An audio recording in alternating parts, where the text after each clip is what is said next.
12 years ago, I was in the street writing my name to say I exist.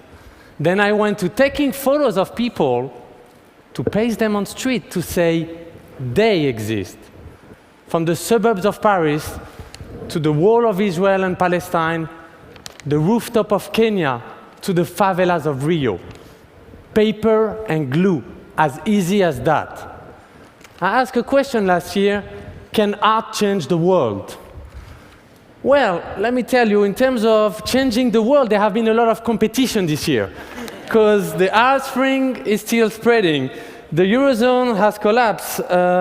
What else? The Occupy movement, find a voice. And I still have to speak English constantly, so there have been a lot of change. So when I had my TED Wish last year, I said, look, I'm going to switch my concept.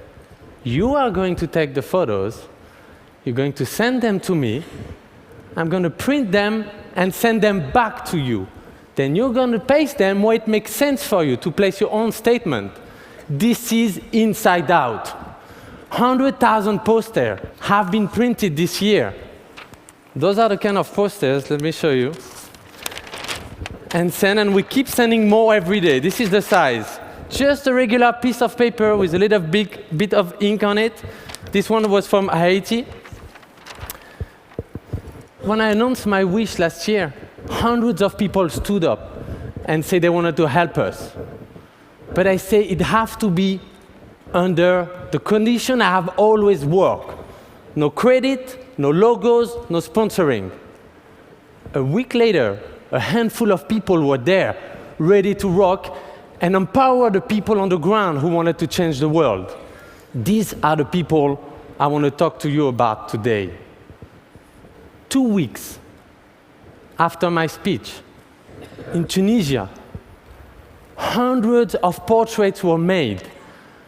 And they pasted every single portrait of the dictator by their own photos. Boom! This is what happened. Slim and his friends went to the countries and pasted hundreds of photos everywhere to show the diversity in the country. They really make Inside Out their own project. Actually, that photo was pasted in a police station, and what you see on the ground are ID cards of all the photos of people being tracked by the police. Russia. Chad wanted to fight against homophobia in Russia. He went with his friend in front of every Russian embassy in Europe and stand there with their photo to say, we have rights. They used Inside Out as a platform for protest. Karachi, Pakistan. Charmin is actually here. She organized a TEDx action out there and made all the unseen faces of the city on the walls in her town. And I want to thank her today. North Dakota. Standing Rock Nation in this Turtle Island. DJ Two Beers from the Dakota Lakota tribe wanted to show that the Native Americans are still here.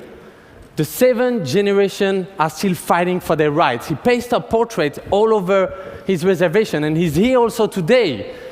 Each time I'm getting a wall in New York, I'm using his photos to continue spreading the project.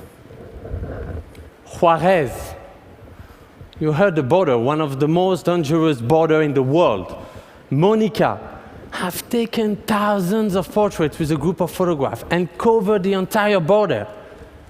Do you know what it takes to do this? People, energy, make the glue, organize the team. It was amazing.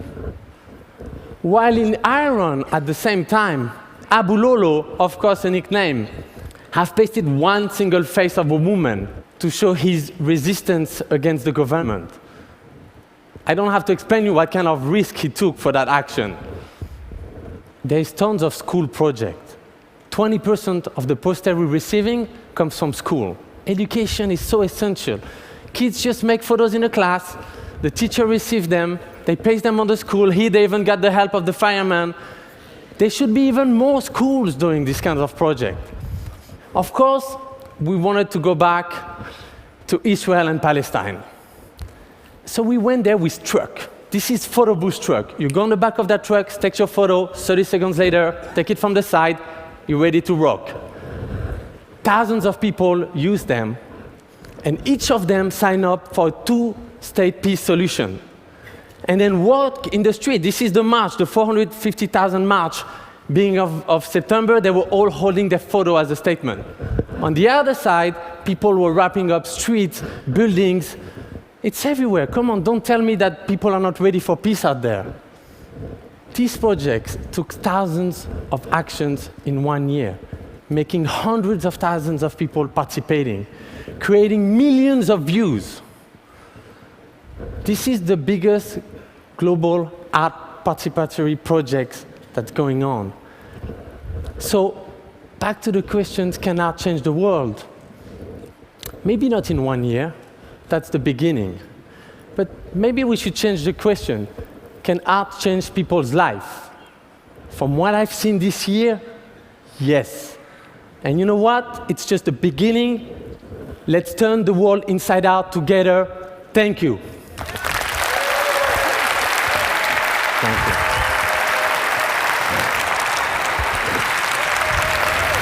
Thank you.